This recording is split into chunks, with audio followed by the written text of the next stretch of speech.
Welcome everyone to today's program, sponsored by the Plant Initiative, Plants and the Unified Field, a conversation with Pete Yo.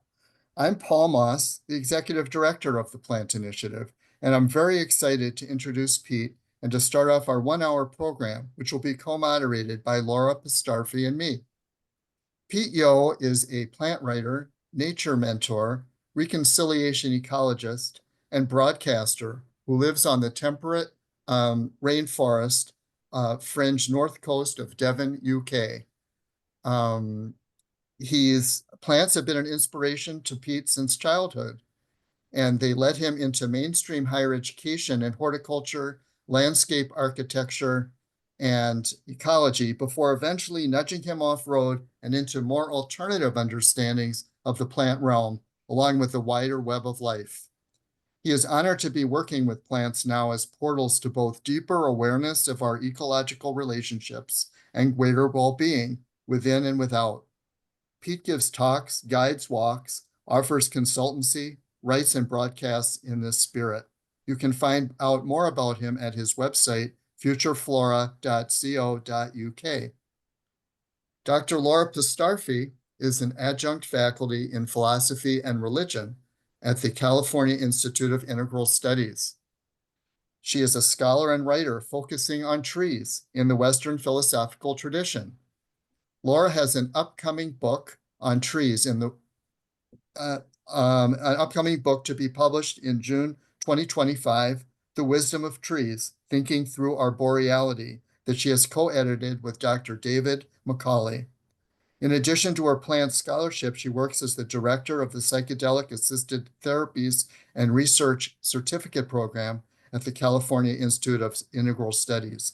Laura is also a Plant Initiative board member. The program will start with a half-hour of conversation between Pete, Laura, and me. For the remainder of the program, Pete will be responding to questions posed by you, the attendees, that will be presented by Laura or me as selected from questions that are posted in the Zoom chat. So we encourage you to please suggest a question for Pete to discuss by posting it in the chat, which you can see at the bottom of your screen. This program will be recorded and posted online, and a link will be sent to everyone who registered. It will be on the Plant Initiative's YouTube channel. With that, I'm turning over the program to Laura. Thank you, Paul, and welcome, Pete. Great to have you. It's amazing to be here, and audience very much included, to be in such great company. You know, the vegetal tribe amidst the vegetal turn, perhaps. Yes.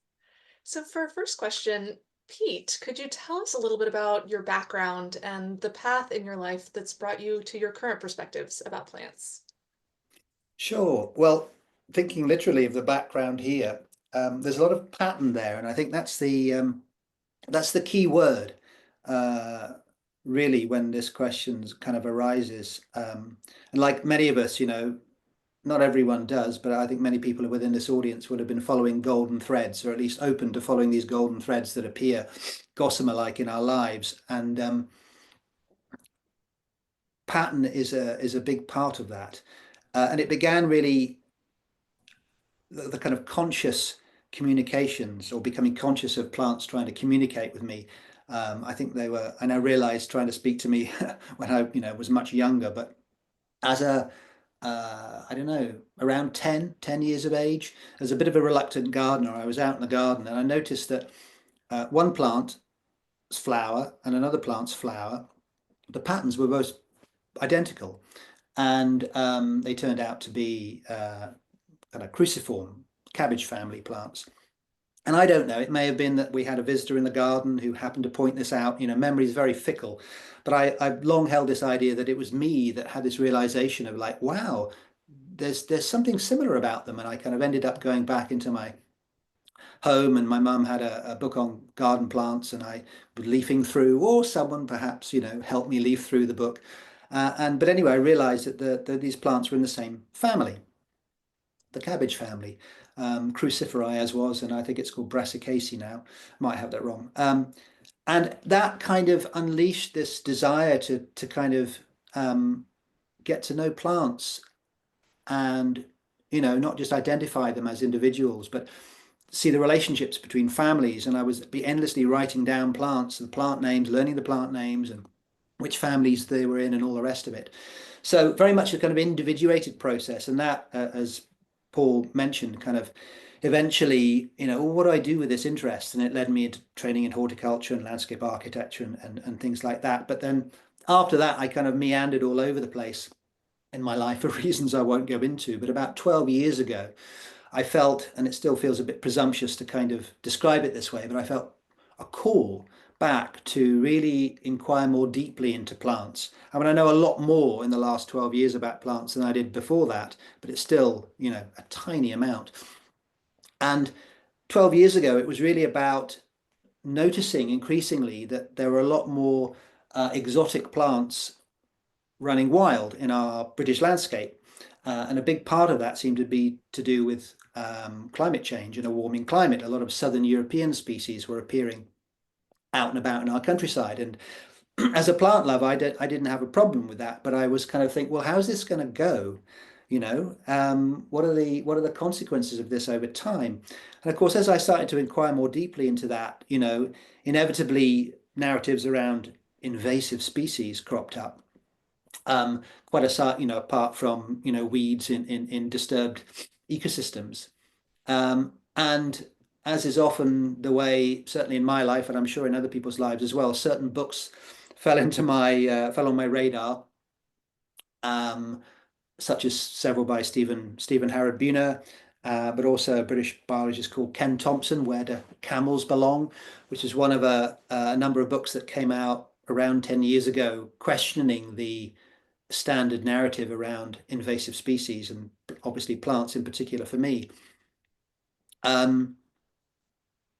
And so I started to kind of take on these reframings of invasive species, what I now call plantae non gratae, and to include, you know, standard weeds as well, and see them in a completely different way, you know, almost full 180 degrees.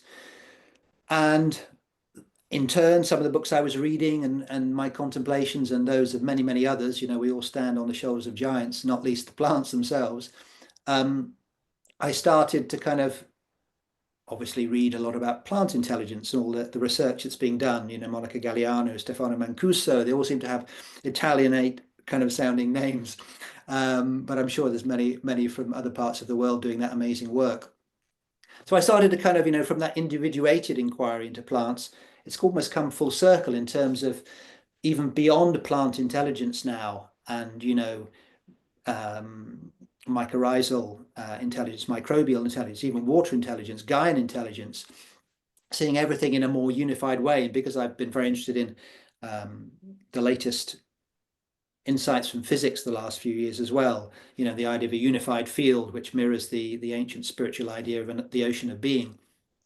It's kind of, so where do plants kind of fit in to that way of looking at the world we exist within and are expressed from? Long-winded, but it's actually nutshell. Thank you, Pete. You know, I wonder if you could talk a little bit more about the unified field and what do you mean when you view the Earth's vegetation as a self-organizing whole rather than as competing plant species? Well, this largely comes from, not only from Stephen Buhner, but you know, he wrote a lot about how self-organized living systems, you know, they're all nested within larger and larger systems, or smaller and smaller, if you see what I mean. It's sort of kind of off to infinity.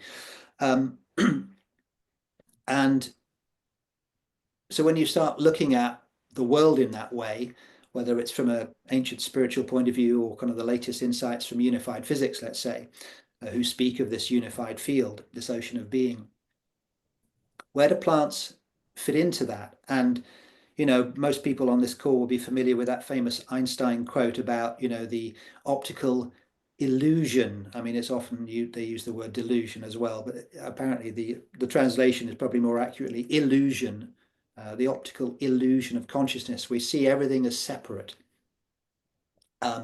And particularly, and especially with plants, And there's a lovely, there's some amazing insights coming through contemporary science. There's a great book that came out a few years ago called Inflamed, Deep Medicine and the Anatomy of Injustice, which may be familiar to some on the call, by Rupa Maria and Raj Patel. And there was many fascinating insights from the book, but there was one particular quote that leapt out at me, which kind of encapsulates the shift underway in the sciences. Modern biology represents an epic misrecognition of self and other. So taking all these ideas, I was like, well, how does this influence the way we see vegetation? I mean, if you look at the Oxford English Dictionary, vegetation means viewing plants collectively. And that's not just as an assemblage of plants and other life forms in an ecosystem, but can we see them at a higher fractal level of organization? I've read some books. There's more and more books coming out in recent times that are taking alternative viewpoints on plants and vegetation. But on many occasions, I found people go so far into seeing vegetation as a collective phenomenon, but they kind of stop. They I don't know, there's some reluctance to go that far. And certainly, they're often falling back on, oh, but of course, it's survival of the fittest. It's a jungle out there, rather than this kind of more collaborative viewpoint. And but in the same similar way, people like Stefano Mancuso, for example, he describes, the plants as colonies with all their functions in a distributed format.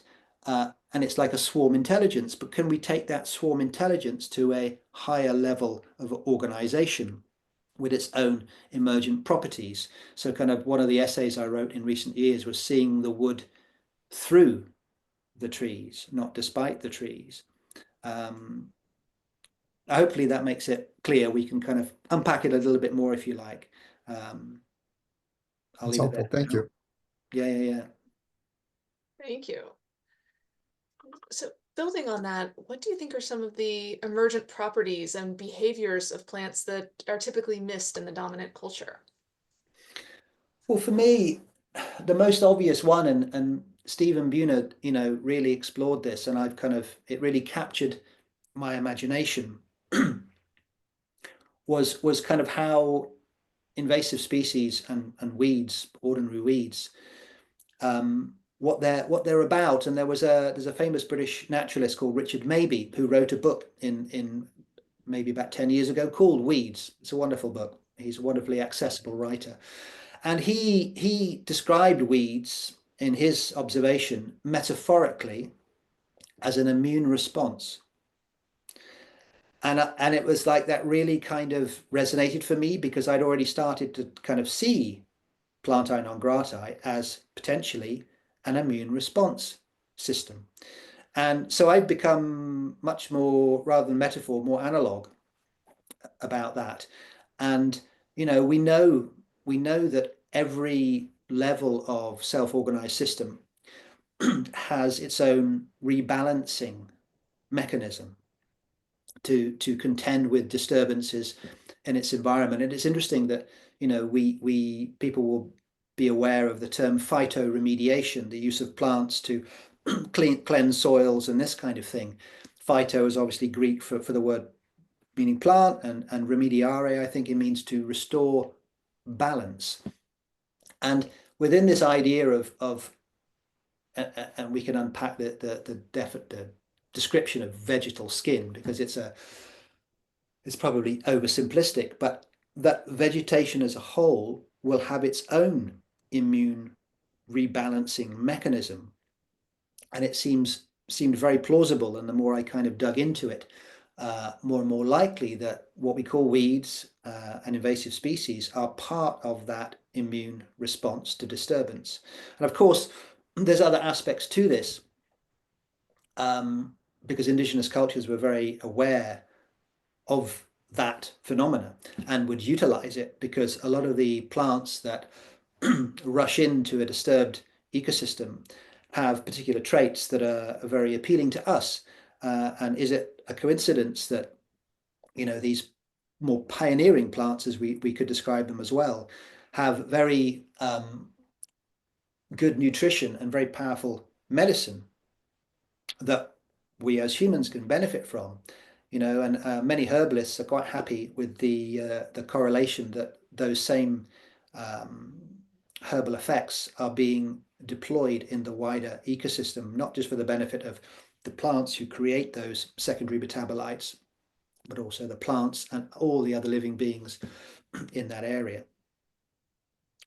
So yeah, and I mean, Stephen Buhner used the phrase of, we know of keystone species, but invasion, or we could say recovering a landscape with vegetation after it's been disturbed, often by human activity, but not always, obviously, that's a keystone behavior, a keystone process that obviously is invaluable if we only kind of stood back. And I was thinking, it occurred to me as well, I'm on a course of Chinese herbs at the moment. And it had been a few weeks. I've been meaning to kind of just run through and become familiar with who I was taking on board. And not for the first time, as has happened elsewhere, I was, reading about them and going, yep, here we go, another pioneer plant. Oh, yeah, there's another one, another pioneer plant with its like really powerful medicine. And almost the more powerful the medicine, it corresponds to the more dramatically the ecosystem has been disturbed, which is, as I think Buhner or Timothy Scott, one of his acolytes, herbalist from America, described it, the use of invasive plants for invasive disease. That's often done like Japanese knotweed with Lyme disease, for example. Thank you for those insights. Great. So you're talking about, these kind of plants that are referred to as good or bad. And when we think about moving beyond thinking of good and bad plants, like what does that mean? You've mentioned some things about that, but is there anything else you'd want to add? And do you think that what people consider to be bad plants are being treated unfairly? I guess that gets into kind of a more ethical kind of a thought pattern, but what do you think about that? Well, there's an awful lot being written right now these days about, and artists and cultural creatives are leading the way in terms of reframing these plantae non gratae. So there seems to be a growing sense of dis-ease with how we are seeing and relating to these plants. And it's certainly very resonant for me. The thing that kind of comes up, what does it mean to move beyond good and bad plants? The phrase that kind of came up was unconditional love. Because as I understand it in human psychology, there's been quite a shift away from seeing good and bad people. Context is key. Is there even bad behavior? That's some of the more challenging questions that are being asked. If we truly understand the context of someone's past, can we understand then why they've done what they do? Now, I think it's different plants for plants. It's a bit, apples and pears perhaps. But there's another ancient concept that I often kind of play with my audiences, and that's from ancient Greece called xenia, which of course is the root of both xenophobia and xenophilia. And for those unfamiliar with this ancient idea, it's found in many cultures. But if a stranger appears at your door, and obviously it traditionally referred to a human stranger, then you should welcome them in and understand that they might be carrying a spark of the divine, rather than kind of shoo them away or be afraid of them and other them and all the rest of it. And I think given that xenophobia is often held against those who rail at these so-called bad plants, that's a nice concept that we could start to play with a little more than we do, and perhaps translate the xenophobia into xenophilia. I mean, Chris Thomas, the British ecologist and evolutionary biologist, has observed it takes between about 500 and 2,000 years to translate xenophobia to xenophilia in terms of native plants, and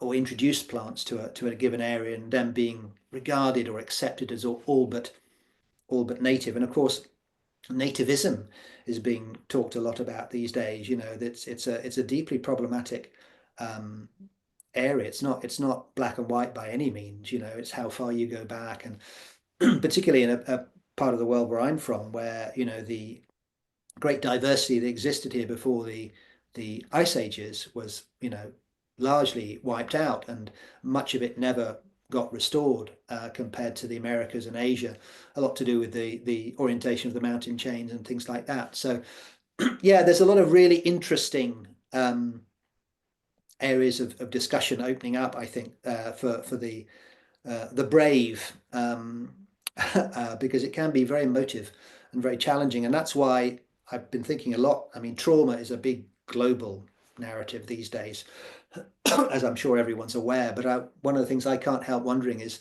to the degree to which trauma, whether that's our own individual trauma or collective or even ancestral trauma, what role that plays in our relationship and our perception of plantae non gratae. In a country like ours, in the British Isles and Ireland, many people are obsessed with invasion.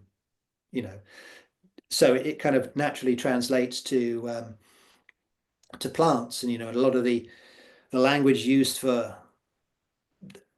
folk moving around the world, migrating around the world, often for really problematic reasons. They get labeled with the same, their particular language, which is often, we find being used for plant migrants as well. Thanks.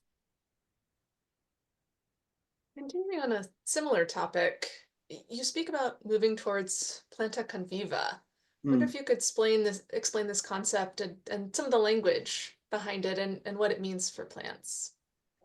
Well, that term came out of, I fell into using plantae non gratae. Obviously, it's a play with persona non grata, but with plants being the focal characters. And I don't know, maybe was it 3 or 4 years ago, I got invited to write an opinion piece for a scientific journal. And I'm not an academic. I kind of sit between worlds, all sorts of worlds. But I happened to have a conversation with the editor of this journal, and she invited me to write this opinion piece within an issue themed around invasive species. And I was like, okay, I'll have a go. Daunted by it, obviously. I had to write it quite conservatively because I wanted to get it published. Those who are familiar with the field of invasion biology, it can be very black and white and very emotive in there.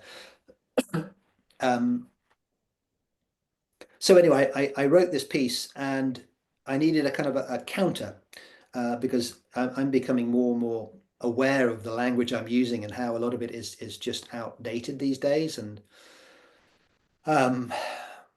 not reflective of what I'm feeling in my heart, if you see what I mean. So, and I love the word conviviality, so I kind of landed on plantae conviva, or plantae convivae as the plural. And it felt, it was riffing with an insight from American phenomenologist Orland Bishop about everything is always in a state of becoming. There's no end point. Everything is becoming something new all the time. And the truth is one example of that. And the truth of a conflict, for example, is that it wants to become peace, which of course is a nice little angle on what we're talking about. So anyway, there's interesting but kind of backstory is that opinion piece, after looking like it would be published in this themed issue around invasive species, was at the last minute pulled because some, as I understood it, godfather of invasion biology in Europe vetoed the piece, even though I'd written it very conservatively, which of course I found quite amusing, to be honest. But bless her, the editor actually went ahead and published it in the following issue. And I think it was linked in the advanced show notes for this call. And the free e-prints may have run out now. So if anyone wants to actually read that. I can send them a copy if they email me, because I've got obviously a PDF I can share with them. But that's how that that term kind of came about. It was like, how can we have more convivial relationships, particularly with what we would formerly call plantae non gratae, and yeah, and how can we get beyond, you know, the negative language and have a little bit more bigger picture empathy for what may be going on. I mean, we often hear of invasive species ranked as number 2 or number 3 in the kind of the conservation kind of rankings of what's, you know, what we need to act on, but always ahead of the invasive species is and obviously in this instance plants, is habitat destruction. And as biologist Ken Thompson pointed out in his Where Do Camels Belong, his book from, yes, like I said, 10 years ago or so, you know, those plants are there because of the habitat destruction, which of course fits the immune response idea. And as Stephen Buhner has said, you know, one of the most kind of key insights from him is that what it comes round to is asking the question, you know, don't kill the messenger. Ask the question, why? You know, in a very humble way, why are these plants turning up where they do? Is there something that we're missing? And as I've been digging into those questions, I've been finding an awful lot that we're missing, it seems. And I have to say, I am not alone. You know, there's some amazing people who've kind of come before me, and I'm just kind of, you know, adding my pennyworth to this whole reframing. Thank you. Next question we had is, how can we move, it's kind of a hard question to answer maybe, but how can we move from power over plants to power with plants? And what can those in the dominant culture learn from ancient and traditional wisdom on this topic? Yeah, that whole idea of power over to power with, it's a big part of the zeitgeist, I think. And there's many ways of coming at it, but in terms of traditional wisdom, we've mentioned Xenia. But yeah, as the kind of plantae convivi encapsulates, you know, indigenous cultures, certainly from your neck of the woods over in Turtle Island, United States, North America, you know, and other indigenous cultures as I've understood it, you know, it's where they encounter new plants, new to their home area. Their default is to come into relationship with, not to immediately other and see as undesirable or kind of, you know, vet them before they allow them in, because oh, lo and behold, they might actually bring some gains to the tribe, to the community, to the culture, to whatever. So I think, yeah, that kind of, if we can shift to a more kind of default, look for the good in, look for the gains in, look for how we can work, be more than with these new plants to us. And of course, you know, I mentioned Chris Thomas, this British ecologist and an evolutionary biologist. He wrote a book in 2017 called Inheritors of the Earth, How Nature is Thriving in an Age of Extinction. And because he writes about, yes, you know, we have the 6th mass extinction, but we also have the 6th mass genesis of life at this point. Speciation is accelerating. Novel ecosystems around the world are springing up all over the place. And he says, yes, we need to be mindful of the losses, some of which are perceived rather than real. Many are real, obviously. But we mustn't ignore the gains that might be being created by Gaia at various levels of her body and form, if you like. We also have a saying, going back to traditional wisdom in this country, called, which speaks to the idea, this idea of an immune response. Thorn, which could be blackthorn, hawthorn, or even gorse, all sorts of plants like this, are the mothers of oak. There may be an equivalent in your part of the world as well, which is a recognition that those kinds of pioneer species actually create a nurse area for the returning later tree species. I mean, you often get pioneer trees which come in, but then obviously oaks tend to be the later, more mature recovering of the vegetal skin, as we might call it. And interesting, it's worth mentioning as well that the 4-stage process, when our skin heals from a cut or some kind of wound, from hemostasis, from clotting, all the way to hopefully a scar that you can no longer see, is really similar to how ecological succession works and how vegetation recovers a grossly disturbed landscape, even down to the chemicals that are brought into that scenario, whether it's Wow. hemostatics, antimicrobials, anti-inflammatories, these pioneer plants that we use as our herbal medicine more often than not, they're bringing in just those kinds of chemicals. So I'd love to, there's very little out there about this. Timothy Scott is a notable exception, who was inspired very much, I think, by Stephen Howard Buhner, and Timothy Scott's book was Invasive Plant Medicine, which is a massively insightful tome. I diverged a little bit too far then.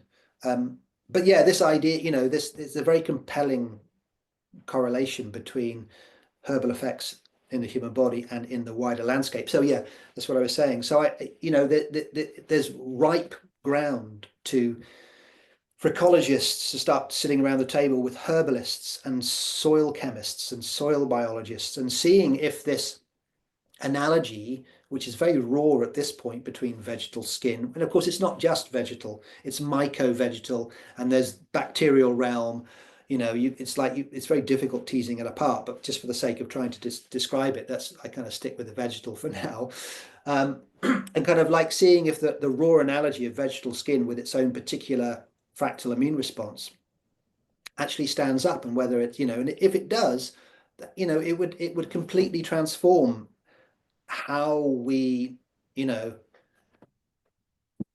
dig a shovel into the ground or wield the bucket of a JCB excavator or something like that. It would really help to shift our feeling for this living planet, and there's many other ways of doing that, but I think it's a very powerful way you could do that. And there was one other little note I made on the traditional wisdom, actually two. I'll do the Hildegard von Bingen first, who of course many of the audience will know. She's 12th century, I think it was, Benedictine abbess and polymath, when there weren't many abbesses, and famous for many things. And she was a herbalist amongst her other qualities, and came up with this term that Stephen Buhner has written about quite a bit, viriditas, which of course speaks to this idea of greening force and vitality and healing power. So my sense is that maybe she had an understanding, if not, a vegetal immune response, but it feels like she might have done. She just didn't use that kind of terminology. So there's some ancient wisdom that can inspire us. And of course, one final thing on that is that, we're now seeing the Amazon, which we saw not that long ago as kind of pristine wilderness. We're starting to kind of uncover evidence, like almost by the week and month now, that's suggesting that, vast tracts of the Amazon were actually extensively farmed landscapes with significant populations in that area. And it's an ancient form of hopefully where we're going in terms of regenerative agriculture and rewilding, which I think can sit together. Maybe this has been done many, many, many times over, not just once in our previous history, maybe many times. But in the Amazon, it's looking like that they had a power with rather than a power over relationship. Great, thanks. That's fascinating. Thank you so much. Very fascinating, especially the connections between immunology there. One final question here, which may be a bit of a meander, if you will, from where we've gone, and then we'll open it up to some questions from the audience. You often host walks there where you are in North Devon, and I'm curious if there's anything you would want to share about your walks with the local plants that you'd like everyone to know. Well, I'm mindful that probably most of the people on the call won't make it to Devon. I mean, if you're anywhere near me, please do get in touch. It'd be brilliant to. But yeah, I mean, I'm really all about nature connection increasingly. Plants and the particular portals I use to take people on those particular journeys, and I enjoy telling their cultural and their ecological stories to kind of open up people's awareness. And yeah, I mean, the term reconciliation ecology was mentioned in my bio at the start. It's a term I lifted from a book on novel ecosystems that came out not too long ago, and it was referencing the ecological field in New Zealand, Aotearoa, as I now call it, the traditional name for New Zealand. And I just love that idea of reconciliation. I mean, peace and peace building is it's a big thing for me for reasons I won't go into. And that idea of being able to help reconcile us with nature in a larger sense, but also with these plantae non gratae really spoke powerfully to me. So, some of my I always try and hold things lightly now. I'm certainly not anywhere near as provocative as I used to be when talking about these subjects. And I think that's all to the good, because I think we need to move away from the mentality of war in all its expressions. So yeah, I really love that. And so I can try and bring those things in a light-hearted manner and kind of open people's minds up. And I have to say, I can understand why people train decades of conservation work will find some of the things I'm sharing more challenging. They've got a lot of investment in certain narratives and certain ideas, and it's not for me necessarily to change their minds. But I do find that most of the lay folk that come on my walks, there's a sense, I hear this a lot, that intuitively these ideas that I'm sharing do make sense to them, and that's I think really interesting. And one final thing I'll say is that it occurred to me recently, or actually in the last couple of days, about we have cultural misappropriation is used a lot, and I was like, ooh, to what extent might I be misappropriating the knowledge of plants, the stories of plants, the lives of plants in my own work just to make a living? And I've kind of felt into that, and I think it all comes down to authenticity. And do I feel that being called to speak like the Lorax and as many of us doing this now, speak for the trees, and particularly the plantae non gratae, if I can feel that I'm being authentic, then I think it's okay. But it's healthy, I think, to ask that question, particularly in this, our age of woke culture and all the rest of it, just to keep my feet on the ground and stay grounded and try and be honest about it all and contribute to the vegetal turn as it's been described. Thank you. Great. Thanks a lot. We'll start with the audience questions now. First question is from Mary Beth Holloman. I hope I pronounced your name okay.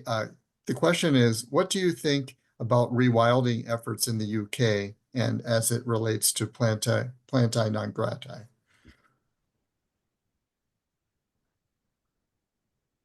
I'm all for rewilding. No problems there. My sense and small amount of experience is that this doesn't, generally speaking, it precludes plantae non gratae. That said, Isabella Tree, who wrote a well-known book called Wilding, and her partner run the Knepp Estate in Sussex in England, which is often held up as a marvelous example of rewilding an old intensive farm, doing great work. Some of the things I've heard, I haven't got round to reading her book yet, but I've heard her speak, and I do get the impression from her that there's an openness to some of the ideas that we've been talking about today. But I think generally there's a lot of conservation folk involved in rewilding, and there is a lot of reluctance to entertain these alternative ideas about plantae non gratae. I think I think those plants, the more exotic, further flung pioneers, let's say, rather than our local variants, I think, you know, they've come, they're coming, and not that it's a battle or a fight, they'll win out anyway, which I think is another reason for working with rather than against, you know. And there's a number of studies, if you dig through the invasion biology literature, which actually evidence far-flung exotic in so-called invasive species actually fading away after a period of time which might actually be longer than a human lifespan. So like timelines and Gaian timelines are a key issue here. But even within the human time frame, there's evidence that these plants fade away, perhaps because they've done what they were there to do in terms of helping an ecosystem recover. I mean, one of the studies I read was about garlic mustard, which is a British native. I don't really like that term anymore, but it's from these from Europe, but it obviously got across to the Americas and thrived in the woods, on the clear-cut woods, and the recovering woods, therefore, of the eastern seaboard of America. But it seems to be fading there now, having become an invasive species. And, you know, there's other examples, Buddleia in Aotearoa, New Zealand as well, and so on. So I don't think we're there yet with rewilding. I think there's, but I'd love to see more open-minded rewilders start talking about this in a trauma-informed way and setting, because I think that will help to calm down any emotions. Thank you. We also have a question from Sarah, who says what you're saying is really important. And Sarah's question has to do with how fast some species are and how quickly they can interrupt ecosystems. Sarah thinks that the speed may have to do with the speed of contemporary life and how things can travel faster than ever before and not allow for that subtle rebalancing, which might happen if things moved slower. So what do you think about the speed and slowing down and rebalancing? No, it's a really good question. Thank you, Sarah. The simple answer, as I could give to many questions in this context, is I don't know. We don't know. But wouldn't it be interesting to kind of explore these questions? In terms of the speed, what's coming to me is that, I mean, I understand the degree of relationship in established ecosystems as you know, we hear is built up over a long time. But sometimes Gaia can move really quickly, needs to move really quickly. So maybe, and I mean, I don't know, I'm not saying that this would be the case, but maybe it's the case that she and whomever she promotes in a given context to do the work she needs to do, you know, and Buhner phrased it beautifully, everything expressed into physical form is expressed for a particular ecological purpose or purposes. And you know, there's a riffing with the immune response idea in the wider ecosystem and in humans. There's a scientist called Polly Matzinger who developed the danger model of the human immune system, and her theory suggests that the human immune system is more concerned with danger, threat, than foreignness. And it could be that ecosystems, the wider ecosystems, it's more about danger than foreignness.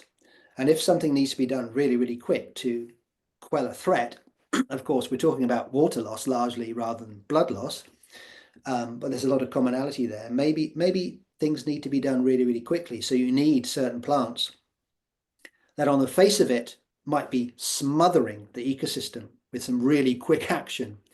But if 50, 100 years, maybe 1,000 years down the line, you know, we can then, if we had the ability to kind of say, oh, okay, that's why. I mean, Japanese knotweed, which comes from Japan, obviously grows in volcanic environments. It's the very first extreme pioneer that can get onto 20-year-old lava, as I understand it. It forms a monoculture for 50 or more years. Nothing else can grow there. You know, it's evolved to deal with heavy metal concentrations and all this kind of thing, which is why it often gravitates to polluted environments in other parts of the world. And we have plenty of those, unfortunately, now. You know, and it takes a while for other plants to kind of come in, but all the while, every wave, this is my new take on ecological succession. It's not kind of survival of the fittest, and it's the most competitive trees, for example, that kind of win out at the end of the day. Is that each wave of an assemblage of plants as it kind of flows through over time is preparing the way for the next. And in extreme scenarios, they've got a lot of work to do, and they might need to work really, really quickly. So again, coming back to Sarah's question, I don't know, but it's a really good question, and I think it deserves some really deep inquiry. But it could be that rapidity is necessary. You know, do we trust Gaia enough? I mean, you know, that's the big question, really overarching this for me. Great. Thanks. Here's a question from Stephen White. Is it fair to blame the devastating recent fires on Maui on a so-called invasive or introduced species such as Neltuma, prosopis, or mesquite? Well, I'm not that familiar with the ecosystems of Maui, obviously.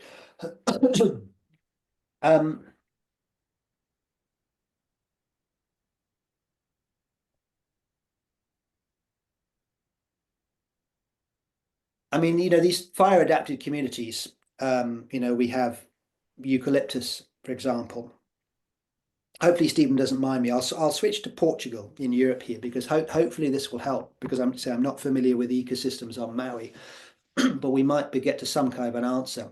Eucalyptus, which comes from the Southern Hemisphere, obviously, Australasia, there's a lot of it planted in Portugal in particular for timber, paper, all this kind of thing. And it's become almost public enemy number one, because I think it holds the world record for fire creation in terms of burning embers, traveling, you know, many kilometers. And it causes a lot of problems where you have a lot of natural and human-induced fires as well. But is it the fault of the problem? And I mean, I know people who live in Portugal, and they're familiar with eucalyptus, and they, you know, some of them have started to see a different side to eucalyptus beyond actually giving, well, hang on a moment, you know, we are the ones who've planted it in these concentrated plantations. So if we have fire with its, you know, very volatile oil content, of course it's going to go up. But is that the plant's fault, or is that the human on the humans? But I know Evgenia Emets, who is known to some of you, a wonderful artist who works deeply with plants, who's based in Portugal. She has a very different take on eucalyptus now, in terms of what the skills and gifts it can bring to the local ecosystem. But again, you know, there's so many question marks to all of this. I think in all likelihood, yes, we are treating these plants that are accentuating the fire damage unfairly, because we have to ask, why are they here in the first place? You know, who brought them here? Did they come into damaged ecosystems in the first place?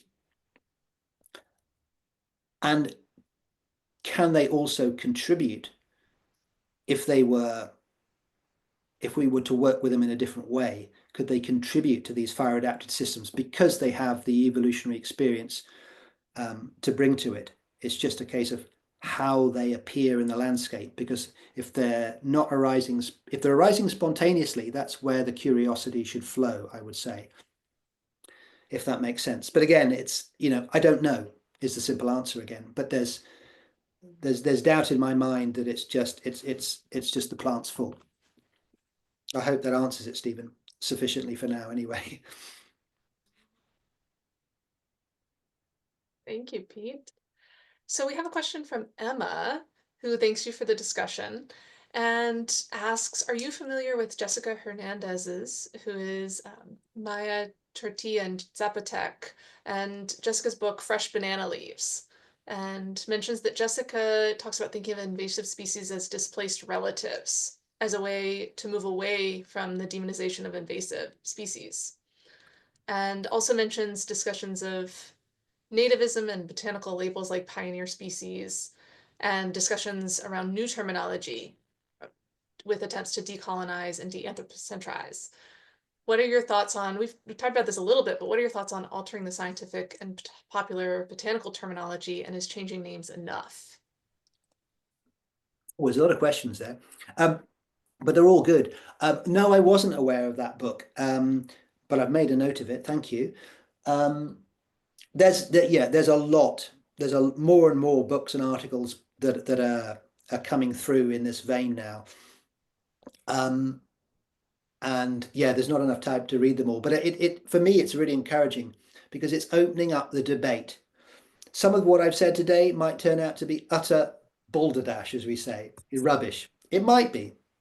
I don't know, but it really feels like we owe it to the planta non grata in particular to at least humbly ask these questions and more deeply, and kind of like see if we can get to a bigger truth. Laura, could you just ask that final question again so I have it fresh in my mind? Certainly. About language. Yeah, what are your thoughts on altering scientific and popular botanical terminology, and is changing names enough?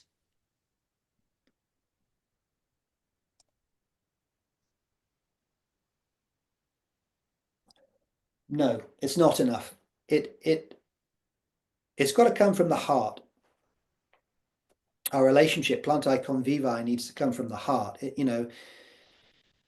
and I think with the wider public, I think, in my experience anyway, I think that's ticking along nicely. There's an open door to be walked through. The academic world, things are shifting, but I think it's going to be more slowly. And maybe that's how it needs to be. It's not really for me to say. I've certainly, I don't have the stomach for the fight for all sorts of good reasons to kind of take it into those realms. Others may have, and maybe that's just as it should be too. And I'm sure there are, one of the PhD students of two who've already reached out to me as this particular event has been promoted, is working with invasive species in California, actually at UCLA. And she was really intrigued by what, these kinds of ideas. So I'm kind of, but she acknowledged it's a difficult thing to talk about in those academic circles. But of course, the more people who do, the more people that can. It's giving permission. I think permission is there in the public realm. Academic realm, it might take a bit longer, but of course, that can be accelerated in gentle ways. I would agree with you, and I think I completely agree with you that it's not enough, but changing the language might be a start. I might say. So just maybe time for one other question. And speaking of language, you've mentioned Gaia's skin a couple of times in our conversation, and I wonder if you could just explain your thinking around that, and how are plants Gaia's skin? Well, yeah, you do occasionally hear. I remember Charles Eisenstein, who may be familiar to some on the call, American philosopher and thinker and speaker, wonderful guy. He wrote a book a few years ago called Climate: A New Story, which was a reframing of climate change. But in there, his basic thesis was that it matters not if we tinker with the amounts of or matters less, should I say, tinkering with the amount of carbon dioxide in the landscape. The primary takeaway is that we need to stop destroying the tissues and organs of Gaia, this living planetary body that we're an expression of.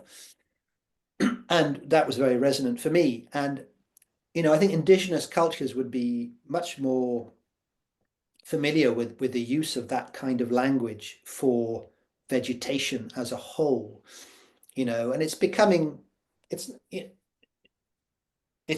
more out there here, the forests are the lungs of the earth and all this kind of thing. But when you walk under a coastal cliff, for example, and we have a lot of that around here, very high cliffs. Or if you walk around the bottom of a quarry and you can see the vegetation kind of hanging at the top of the cliff or of the quarry, it feels like it's, and of course it's not just the vegetation, we've spoken about that. There's the mycological realm, kingdom, fungi kingdom, and all the rest of it in there. But it feels like it's skin on bone. It really feels like that. And even if it's not necessarily an accurate way of describing it, it kind of connects with the heart, I think, in terms of feeling that we're part of a living planet and the consequences of really feeling that, you know, and us as a part of it.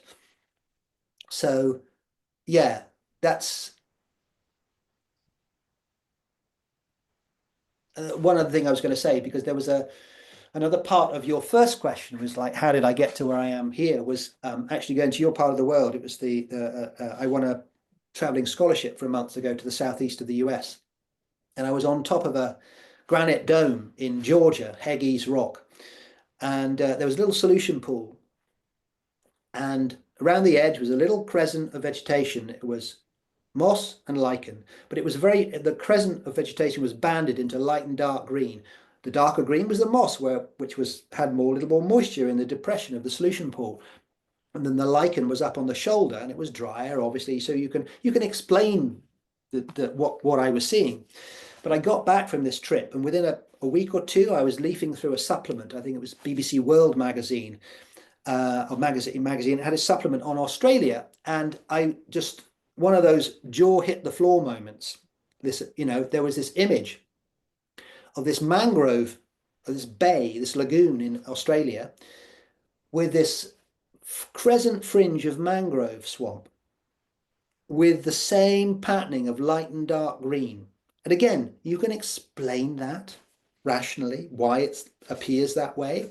But for me, and I still hold to this, it dropped a very powerful seed into my consciousness of like, there's something here for you to follow up. There's a pattern, a fractal pattern. And I'd had someone, a guy called Dr. Carl Brown, download chaos theory and fractal geometry over about half an hour whilst I was away in Georgia. And it really resonated with me. And so all this is spinning around my head, but it really sowed the seed of like, there's a connection here. You might want to follow this later in your life. And I think, that's what I'm trying to do, hopefully creating some benefit along the way. Thank you. That's really, really beautiful answer. We're going to have to wrap up in a couple minutes here, but is there any final words, Pete, that you would like to share with us today? Two things. Firstly, my gratitude to everyone who turned up today and everyone who's listening to this recording for taking the time, but also to the Plant Initiative, to Paul and to Laura for creating this opportunity for me to share, my insights. I'm just a conduit, and those of the giants whose shoulders I stand upon.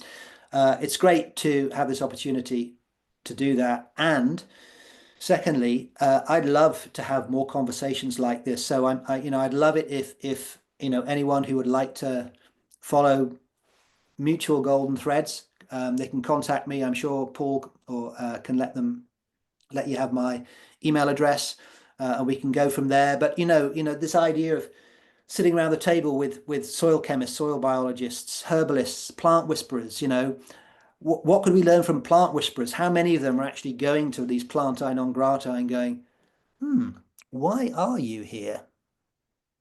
Why are you here? So I'd love for people to reach out to me and see where that goes, see what we can synthesize and conjure together. That'd be great.